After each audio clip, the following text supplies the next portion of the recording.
श्री गणेशाय नमः। वक्रतुंड महाकाय सूर्यकोटि समप्रभ निर्विघ्नं कुरु मे देवं सर्वकार्येषु सर्वदा।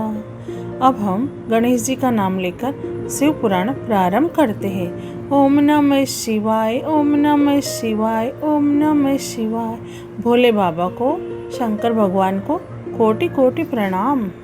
शिव पुराण में श्री रुद्र संहिता के तृतीय खंड में 55वां अध्याय प्रारंभ करते हैं। बारात का विदा होना तथा शिव पार्वती का कैलाश पर निवास।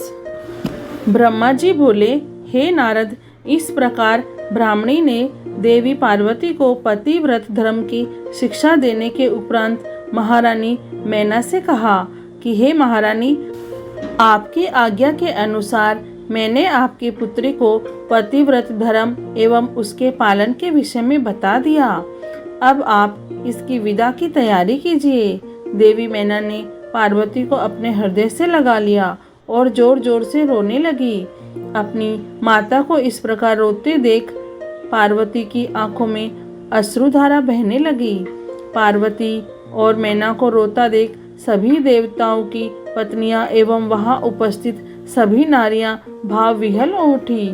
तभी पर्वतराज हिमालय अपने पुत्रों मैनाक मंत्रियों के साथ वहां आए और मोह के कारण अपनी पुत्री पार्वती को गले लगाकर रोने लगे। गिरिजा की माँ, भाभियां तथा वहां उपस्थित सभी स्त्रियां रो रही थी। तब तत्वज्ञानियों और मुनियों तथा पुरोहितों ने अध्यात्म ज्ञान द्वारा सबको समझाया तथा यह भी बताया कि उपस्थित शुभ मुहूर्त में ही बारात विदा करनी चाहिए। ऋषि मुनियों के समझाने से भावनाओं का सागर थम गया। तब पार्वती ने भक्ति भाव से अपने माता पिता, भाइयों एवं गुरुजनों के चरण स्पर्श कर उनका आशीर्वाद प्राप्त किया तथा पुनः रोने लगी। तब सबने प्रेम पूर्वक उन्हें चुप कराया। शैलराज हिमालय ने अपनी पुत्री पार्वती के बैठने के लिए एक सुंदर रत्नों से जड़ी हुई पालकी मंगवाई। ब्राह्मण पत्नियों ने उन्हें उस पालकी में बैठाया। सभी ने उन्हें ढेरों आशीष और शुभकामनाएं दी।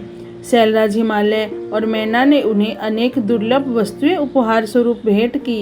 देवी पार्वती ने हाथ जोड़कर सबको विनम्रता पूर्वक नमस्कार किया और उनकी पालकी वहां से चल दी।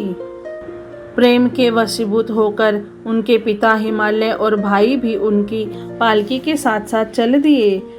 कुछ देर बाद वे उस स्थान पर पहुँचे जहाँ शिवजी अन्य बारातियों के साथ उनकी प्रतीक्षा कर रहे थे। हिमालय ने नम्रतापूर्वक वहां उपस्थित भगवान शिव, ब्रह्मा, विष्णु सहित सभी श्रेष्ठ जनों को नमस्कार किया और अपनी पुत्री को शिवजी को सौंप दिया। तत्पश्चात हम सबसे विदा लेकर वे हिमालयपुरी लौट गए। जब शैलराज हिमालय अपने नगर को लौट गए तब हम सब भी कैलाश पर्वत की ओर चल दिए। भगवान शिव और पार्वती के विवाह हो जाने पर सभी की प्रसन्नता की कोई सीमा न रही। सभी उत्साहपूर्वक चलने लगे। महादेव जी के शिवगण नाचते कूदते गाते बजाते अपने स्वामी के परम पावन निवास की ओर बढ़ रहे थे। मैं और श्रीहरि विष्णु जी भी शिव जी के विवाह में होने से प्रसन्न थे। उधर देवराज इंद्र के हर्ष की कोई सीमा नहीं थी। वह सोच रहे थे कि शिव पार्वती के विवाह से उनके कष्टों और दुखों में अवश्य कमी होगी। उन्हें इस बात का यकीन हो गया था कि अब जल्द ही उन्हें और सब देवताओं को तारकासुर नामक भयंकर दैत्य से मुक्ति अवश्य मिलेगी। भगवान शिव भी हर्ष का अनुभव कर रहे थे। उन्हें उनके जन्म जन्म की प्रेयसी पार्वती पुनः पत्नी रूप में प्राप्त हो गई थी। इस प्रकार प्रसन्नता पूर्वक आनंद में मग्न होकर सभी कैलाश पर्वत की ओर जा रहे थे। उस समय सभी दिशाओं से पुष्प वर्षा हो रही थी, मंगल ध्वनि बज रही थी और मंगल गान गाए जा रहे थे। इस प्रकार यात्रा करते हुए सभी कैलाश पर्वत पर पहुँचे।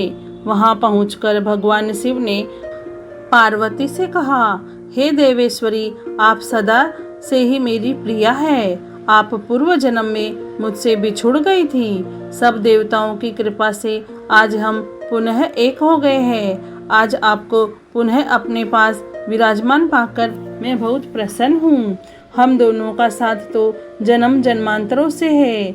शिव शिवा के बिना और शिवा शिव के बिना अधूरी है। आज मुझे पुनः अपनी प्राण वल्लभा मिल गई है। प्रभु शिव की इन प्यारी बातों को सुनकर देवी पार्वती का मुख लज्जा से लाल हो गया। उनके बड़े बड़े सुंदर नेत्र झुक गए और वे धीरे से बोली, हे नाथ, आपकी हर एक बात मुझे स्मरण है।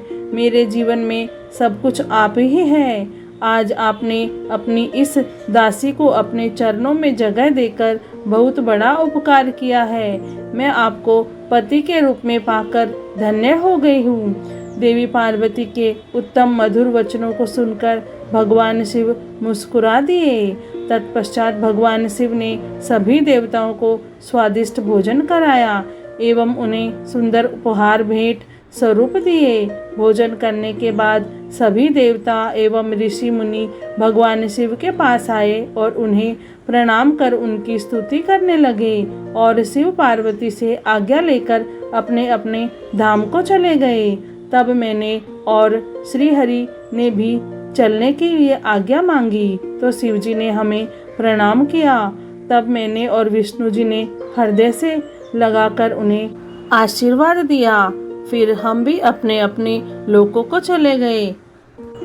हम सब कैलाश पर्वत से चले जाने के बाद भगवान शिव अपनी प्राण वल्लभा पार्वती के साथ आनंद पूर्वक निवास करने लगे। भगवान शिव के गण शिव पार्वती की भक्ति पूर्वक आराधना करने लगे। नारद, इस प्रकार मैंने तुम्हें भगवान शिव पार्वती के विवाह का पूर्ण विवरण सुनाया। यह उत्तम कथा शोक का नाश करने वाली है, आनंद, धन और आयु की वृद्धि करने वाली है। जो मनुष्य सच्चे मन से प्रतिदिन इस प्रसंग को पढ़ता अथवा सुनता है वह शिवलोक को प्राप्त कर लेता है। इस कथा से समस्त रोगों का नाश होता है तथा सभी विघ्न बाधाएं दूर हो जाती है। यह कथा यश, पुत्र, पौत्र आदि मनोवांछित वस्तु प्रदान करने वाली है तथा मोक्ष प्रदान करने वाली है। सभी शुभ अवसरों और मंगल कार्यों के समय इस कथा का पठन अथवा श्रवण करने से समस्त कार्यों की सिद्धि होती है। इसमें कोई संशय नहीं है, यह सर्वथा सत्य है। शिव पुराण में श्री रुद्र संहिता के तृतीय खंड में 55वां अध्याय पूर्ण हुआ और श्री रुद्र संहिता तृतीय पार्वती खंड भी संपूर्ण हुआ। ओम नमः शिवाय, ओम नमः शिवाय, ओम नमः शिवाय। हे भोलेनाथ, हे शिव शंभु, हे माता पार्वती, आपको कोटि कोटि प्रणाम और कोटि कोटि धन्यवाद। जय भोलेनाथ।